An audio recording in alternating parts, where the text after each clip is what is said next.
বৃষ্টিতে জলমগ্ন পুরাতন মালদা পৌরসভার একাধিক এলাকা। বিশেষ করে বৃষ্টির জল জমে চরম দুর্ভোগময় পরিস্থিতি তৈরি হলো পুরাতন মালদা পৌরসভার 13 এবং 14 নম্বর ওয়ার্ডের মঙ্গলবাড়ি ঘোষপাড়া, খৈহাট্টা, কর্মকারপাড়া এলাকায়, যা নিয়ে বেহাল নিকাশি ব্যবস্থার অভিযোগ তুলে ক্ষোভ প্রকাশ করলেন স্থানীয়রা। বৃষ্টিতে জল জমে দুর্ভোগময় পরিস্থিতি তৈরি হওয়ার খবর পেয়েই ওই এলাকায় ছুটে গেলেন পুরাতন মালদা পৌরসভার চেয়ারম্যান কার্তিক ঘোষ। তিনি গোটা এলাকার পরিস্থিতি সজমিনে ঘুরে দেখে আপাতত পাম্প চালিয়ে জল নিষ্কাশন করার আশ্বাস দিলেন তিনি। এছাড়াও জল জমার সমস্যা স্থায়ী সমাধানে বর্ষার পরে হাইড্রেন তৈরির আশ্বাস বাণী শোনালেন এলাকাবাসীকে।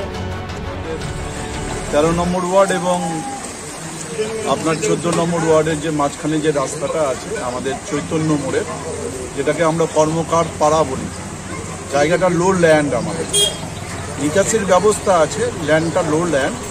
এবং আপনারা জানেন কয়েকদিন ধরে ওভার বর্ষণ, একটা নিম্নচাপ চলছে এবং সেখানটা ওভার বর্ষণের জন্য এখানটা জলটা জমে গিয়েছে। আমরা সেখানটা সরজমিনে তদন্ত করতে এসেছি এবং আমরা দেখছি যে পৌরসভার উদ্যোগে আমরা আজকেই এখানে একটা পাম্প মেশিন আমরা বসিয়ে দেবো। জলটা এখান থেকে যে জলটা দাঁড়িয়ে আছে সেই জলটাকে আমরা বের করে দেবো। জল কেন ব্যবস্থা নেই? একদম না, আপনারা দেখতেই পাচ্ছেন যে নিকাশির ব্যবস্থা রয়েছে এখানে, কিন্তু ওভার বর্ষণের ফলে যে নিকাশির যে ব্যবস্থাটা আছে সেই নিকাশির ব্যবস্থাটা এত পরিমাণে যে জলটা, সেই জলটা কিন্তু ধারণ ক্ষমতাটা কম। আগামী দিনে আমরা সেই প্রজেক্টটাও দিয়েছি, এখানকার একটা প্রজেক্ট দিয়েছি, প্রায় 2,70,00,000 টাকার একটা প্রজেক্ট দিয়েছি, যে ড্রেনটা মাঝখান দিয়ে যে নিকাশির ব্যবস্থা হবে। একটা সাইডে এখন বর্তমানে নিকাশির ব্যবস্থা আছে, মাঝখানে সেই ড্রেনটা একটা অনেক গভীর হবে। তখন ওভার বর্ষণ হলো তখন জলটা কিন্তু বেরিয়ে যাবে আর জলটা দাঁড়াবে না। কবে থেকে কাজ ইমিডিয়েট বর্ষার পরেই কাজটা শুরু হবে। অটোমেটিক আরও বাড়ছে জল, আর জল এখানে আমাদের কোনো সুবিধা নাই, জল কমানোর কোনো রাস্তা হচ্ছে না। এখানে আমাদের খুব অসুবিধা হচ্ছে, চলাচলের জন্য খুব প্রবলেম হচ্ছে, এই জায়গাটায় আমাদের বসবাসের খুব অসুবিধা হচ্ছে। কদিনের বৃষ্টিতে এরকম অবস্থা? এখানে প্রায় 3-4 দিন ধরে চলছে, এরকমই কন্টিনিউ এরকম হয়ে থাকছে। বর্ষা হলে কি এরকম?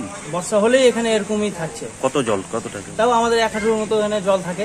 কিরকম অসুবিধা হচ্ছে? অসুবিধা আমাদের চলাফেরা অনেক অসুবিধা হচ্ছে, কাজকর্ম থেকে অনেক কিছু গরু বাছুর রাখা থেকে সব কিছু আমাদের অসুবিধা হচ্ছে। এখানে আমাদের খুব প্রবলেম হচ্ছে। কোন কোন এলাকায়?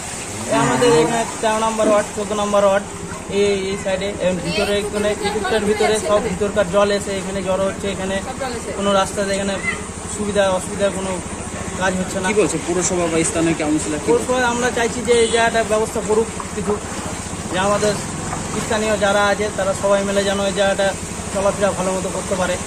জায়গাটাতে জল যেন না আর এরকমই হয়, রাস্তাটাতে ক্লিয়ার করতে হবে ড্রেন দিয়ে।